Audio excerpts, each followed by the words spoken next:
Bonjour YouTube, je suis Sébastien et je vous propose de m'accompagner dans une réparation vraiment rapide qui touche la majorité des moteurs N47, donc c'est les 318, 118, 320, 120, même les 520, je sais pas si les 518, les X3, bref, toutes ces voitures de 2009 environ qui ont ce moteur-là.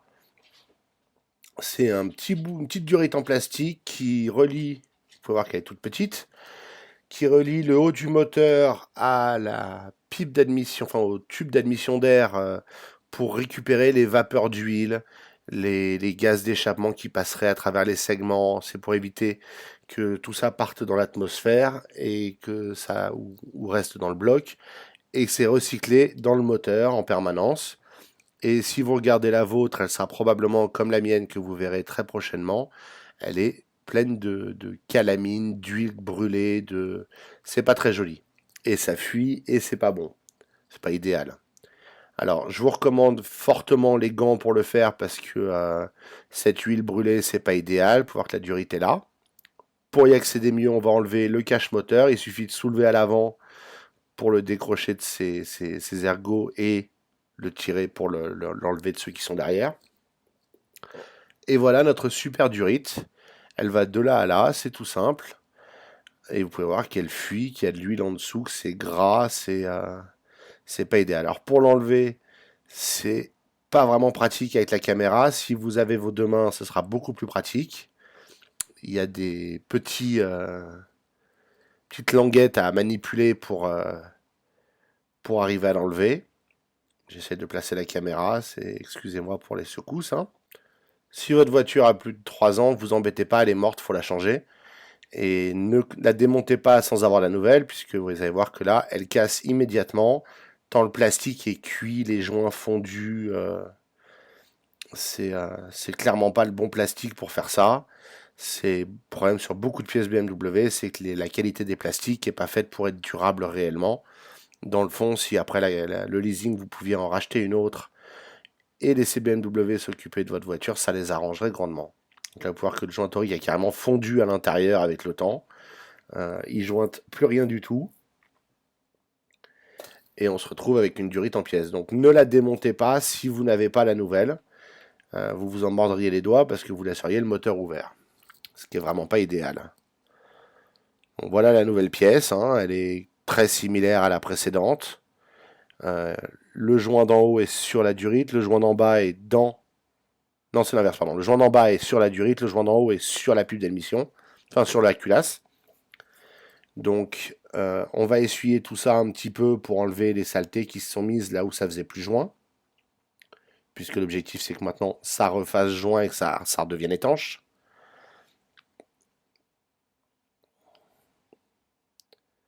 Je vais pas non plus m'acharner à nettoyer l'intérieur, parce que de toute façon, comme c'est un moteur diesel, ce sera à nouveau dégueulasse dans 10 minutes. Et à mon avis, cette durite mériterait d'être changée toutes les 2 ou 3 vidanges pour être tranquille et éviter de se retrouver à nouveau avec la situation où ça fuit. Apparemment, certaines concessions la vendent pour 10 euros, d'autres la vendent beaucoup plus cher et vous la trouverez sur internet pour ces prix-là. Pour ma part, je l'ai commandé sur internet parce que les concessions BMW les plus proches de moi ont des tarifs lunaires. Donc une fois qu'on a essuyé, j'en ai profité pour enlever un peu la saleté qui avait coulé, qui s'était déposée sur la pièce en dessous. Je vous recommande d'enlever l'étiquette aussi parce que c'est pas fait pour chauffer, une étiquette en papier. Hein. Elles sont pénibles à enlever, surtout avec des gants, j'aurais dû le faire avant, mais bon, c'est pas grave.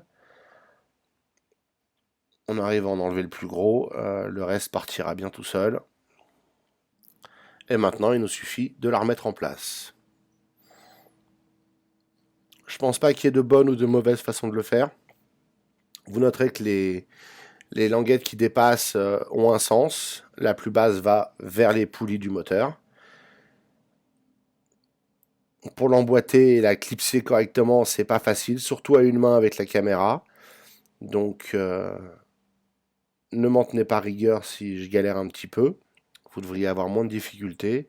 Et de toute façon, une solution très simple pour y arriver correctement et s'assurer que c'est bien emboîté, c'est de prendre une paire de tournevis et de les utiliser pour faire pression de part et d'autre de l'embout de la durite pour bien appuyer et que ça s'emboîte correctement. Là, je vais continuer à galérer un petit peu avec mes mains et puis je vais abandonner et prendre un outil. Parce que si elle est mal emboîtée, les gaz s'échapperont et c'est à nouveau pas optimal. D'autant plus que l'aspiration de cette durite se trouve après le MAF, ce qui veut dire que c'est de l'air non mesuré qui rentre dans le système. Je trouve ça bizarre, mais mettons, c'est peut-être pas assez important pour affecter la consommation de la voiture quand le système est fermé, mais quand il est ouvert, c'est probablement plus gênant. Comme je ne surveille pas vraiment la consommation régulière, je ne peux pas vous dire. Mais voilà, maintenant ma durite est en place, elle est bien emboîtée. Et j'ai réparé ma BMW pour 10 balles au lieu de l'emmener chez BMW et de me faire ouvrir. Ou de ne rien faire, ce qui n'est pas mieux parce que on consomme de l'essence, on pollue plus, on salit le moteur. Et au contrôle technique, ça peut être un problème. Et évidemment, il n'y a pas de code d'erreur, hein, si c'est ce que vous vous demandez. Il y en a peut-être un si vous roulez avec la durite complètement cassée, mais la durite qui fut comme ça ne déclenchait aucun code d'erreur sur la voiture. Pour remettre le cache moteur, c'est pas très compliqué. On emboîte les deux ergots au fond et puis on appuie fermement dessus jusqu'à ce qu'il s'emboîte à l'avant. Quand il est en place, il tient. Là, vous pouvez voir qu'il bat un petit peu, mais il est en place en l'occurrence. Ce que je suis en train de vérifier. Mais ça, c'est d'autres caoutchoucs qu'il faut que je change. Ça ne s'arrête jamais. Ces voitures ont 1 million de caoutchoucs et de pièces qui méritent d'être changées quand elles vieillissent. Ça, c'en était une. Et je vous invite à vérifier la vôtre rapidement parce que c'est à la portée de tout le monde, c'est facile à faire et ça fera durer la voiture plus longtemps, ce qui est quelque part très écologique. Merci d'avoir suivi cette vidéo, j'espère qu'elle vous aura été utile et vous aura intéressé. Si c'est le cas, pensez à la liker et à vous abonner. Et puis vous avez des questions ou des remarques ou des conseils, les commentaires sont là pour ça.